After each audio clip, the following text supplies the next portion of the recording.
可能在你生活中吧，你现在应该是很心情愉悦、放松的。黑暗离你很远。OK。 I think so。OK， 第二个，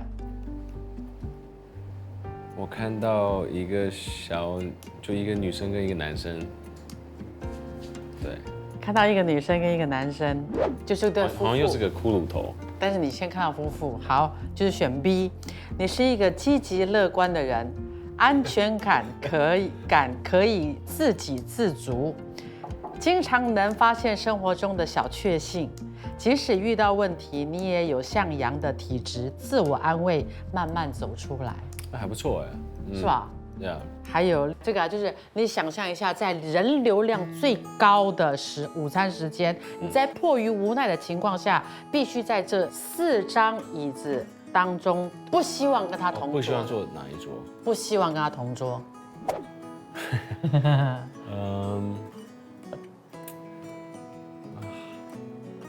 难。我觉得1或4，但我必须选一个哈。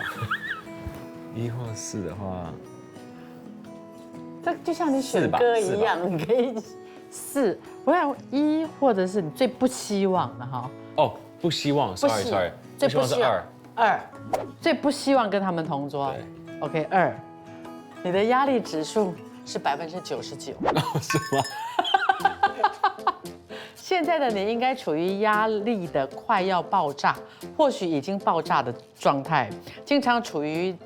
这种高压的状态对自己的身体有害，不仅会影响健康，连日常作息、睡眠素质也会大大的降低。这种压力并非一朝一夕的事情，一定是在长年累月累积而成的。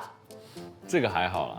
真的吗？对。我觉得可能在某个方面当中，它是体现出来的，你知道吗？艺人的有时候的阴暗面是隐形的。可能隐形式的压力。对，比如说你一出道即巅峰，你的歌点播破亿，难道不曾一点担心我下一首歌会不会比这首歌更好？对不对？我还做得出这种神曲吗？你一定有在这个当中的有压力跟徘徊嘛？肯定有，对不对？你要怎么样去解压吗？对。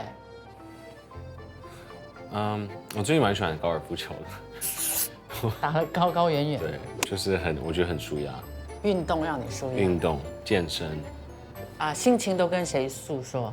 我觉得身边要有一个很好的，就是 friends and family 的那个 base， 我觉得很重要。家庭可能对你来讲很重要。对。OK， 所以你在这样的一个情绪底下，有没有崩溃过？你说在压力？对。我觉得我是一个蛮能怎么讲？抗压性很强。对。And then 我会再转到其他，就像刚才说运动什么。OK， 比如说，身为艺人，难免多少我们一定会有一些受到负面的批评，黑粉，跟刻意的去捉弄你这些。当你碰到这些问题的时候，你都是怎么样去消化的？消化。我记得我一开始看到就是酸民的一些留言的时候，蛮受伤的，就是因为很直接，我们都人类嘛，就突然有个人批评你，蛮 hurtful。And then 后面我慢慢把它变成一个激励的一个东西，就觉得你批评的东西，我努力去让你没有办法批评我，就是我会去进步。我觉得我的 weaknesses， 当然有一些人是我觉得讲一些类批评就是很无聊，但有一些人会觉得自己都会觉得他有道理，我就会想要去 do better。比如说什么批评你会？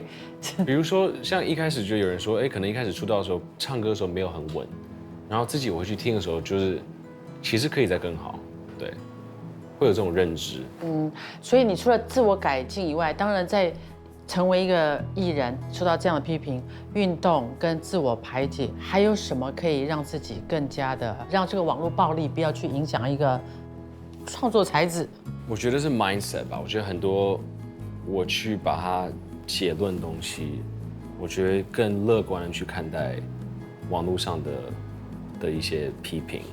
我觉得这也是我觉得当艺人现在最难的一个部分，就是你活在一个网络平台，然后每一个人都有可以表达说话的权利，所以你自己的 filter system 要做很重要，就是什么别人说的，你该自己去检讨。那什么是可能就是一个9岁小孩随便在那边打一个字，就 you know， 因为我觉得现在很多人他们在表达的 opinion， 他们觉得都没有 consequences， 所以他们说什么都好像跟他们无关。那以前我的教育是，你说什么你要对这个话负责任，所以我希望就是在网络上大家可以对自己说的话负责 ，OK？ 真的，我觉得无论是艺人也好，普通人也好，大家都是一样，现在都面临很多这样的一个挑衅跟挑战。希望大家都能够有很满满的正能量，我都很希望能够有，尤其通过艺人最高压的艺人能够化解的话，就可以给予更多一些观众朋友更好的能量。另外，我觉得另外一个方式就是让你自己再更忙一点，多去做事情，然后少看一些负能量的东西。对，是。那还有就是，很多年轻人也希望能够从事这一行，然后也很希望能够跟随你的脚步，像你一样，成为创作型的也好，歌星也好。进入这一行也好，他一定有很多的有苦有乐。对于这一点，你有什么建议要给时下的年轻人吗？我常常跟我经纪人聊，就是我觉得当艺人真的蛮辛苦的。我觉得像你今天有说，有很多的面是大家看不到的，就是大家看到只是我们在台上跟发行的歌曲，有很多的，我觉得心理建设非常重要。It's hard being an open book to the public， 然后所有人都可以像你刚才说，就是 attack 我们，然后大家现在对所有艺人的 standards 超高，对，就是你刚出道，他就把你跟周杰伦、王力宏他们全部人比但刚出道其实只是新人而已。我觉得我们需要更 open handed， 更鼓励去支持。我觉得，所以现在真的很难，it's hard。说到底，我觉得想出道就是心理建设要很好，真的，我只能先这样讲。接下来，我觉得刚刚你讲说学东西啊，也刚好印证了我们今天制作小组特地安排的这个礼物要送给你，就是在这里。你会看你的书，我们也放在这里，放多漂亮。然后这个小礼物，来，我打开来给你，自己看一下。谢谢。你会这个吗？这是什么？你不知道啊？不知道。这个就是叫做拇指琴啦。然后这里还有刻你的名字哦。你的刀。这样吗？但它叫拇指琴，蛮跳的啊。就它没有什么哆来咪发嗦，蛮酷的 ，Thank you。之后玩玩看。这个是送给我好惊讶，你没有看过这个。对，我没看过，也是第一次。希望你讲的如果你没有看过，就是学习一技之长，然后你也可以弹给你的女儿听，好的，让她一起玩这个乐器。Thank you。然后希望今天我的访问能够让你记得我。对。然后有空多来我们新加坡。好的。然后再次谢谢你，谢谢，真的感谢。耶。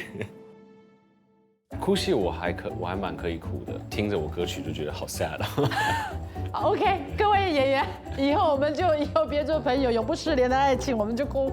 他可以弹出你的歌的嘞。真的吗？哒哒哒哒哒哒哒哒哒哒。我好想听歌。